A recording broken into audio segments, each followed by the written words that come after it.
Évangile de Jésus-Christ selon saint Jean 6, 52-59. En ce temps-là, les Juifs se querellaient entre eux. Parmi les auditeurs. Comment cet homme peut nous donner sa chair à manger?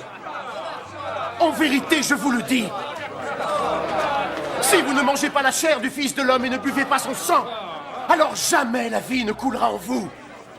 Ceux qui mangent ma chair et boivent mon sang auront la vie éternelle. Et je les ressusciterai au dernier jour. Car ma chair est une vraie nourriture et mon sang est une vraie boisson. Ceux qui mangent ma chair et boivent mon sang vivent en moi. Et je vis en eux. Le Père qui m'a envoyé est vivant. Et grâce à lui, je vis aussi. De la même manière, celui qui me mangera vivra grâce à moi. C'est ainsi. C'est le pain qui est descendu du ciel. Ce n'est pas le même pain qu'ont pu manger vos ancêtres, ceux qui sont morts. Non, ceux qui mangeront ce pain vivront pour l'éternité. Jésus prononça ces paroles pendant qu'il enseignait dans la synagogue de Capernaum. Acclamons la parole de Dieu.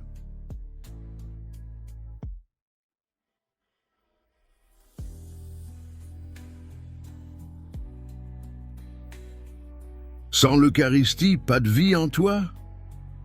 Frères et sœurs, bien-aimés, dans cet évangile, Jésus tient des paroles très fortes, presque choquantes. Si vous ne mangez pas la chair du Fils de l'homme, vous n'avez pas la vie en vous.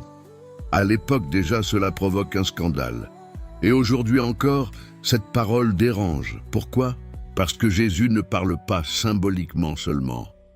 Selon la foi catholique, il parle réellement de l'Eucharistie, le cœur du message. Jésus ne veut pas seulement nous enseigner, il veut se donner lui-même comme nourriture, une nourriture divine. Quand Jésus dit « Ma chair est la vraie nourriture », il révèle quelque chose d'unique. Nous avons besoin de nourriture pour vivre physiquement. Mais notre âme aussi a besoin de nourriture.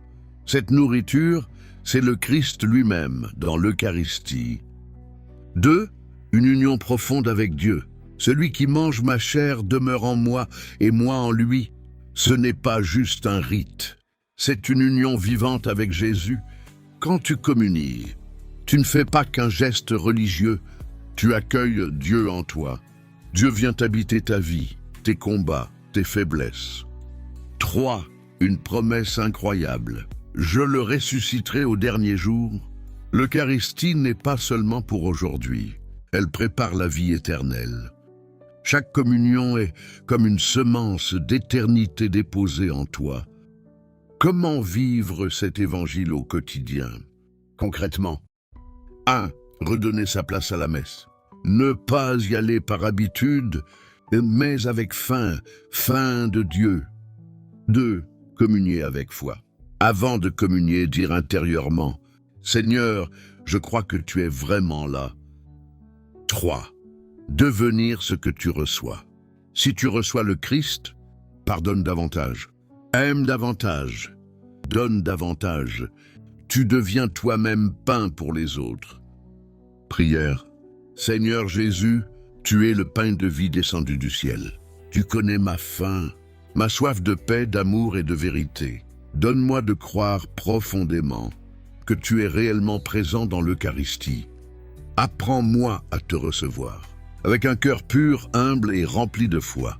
Viens habiter en moi, transforme ma vie et fais de moi un témoin de ton amour. Que chaque communion me rapproche de toi et me prépare à la vie éternelle. Amen.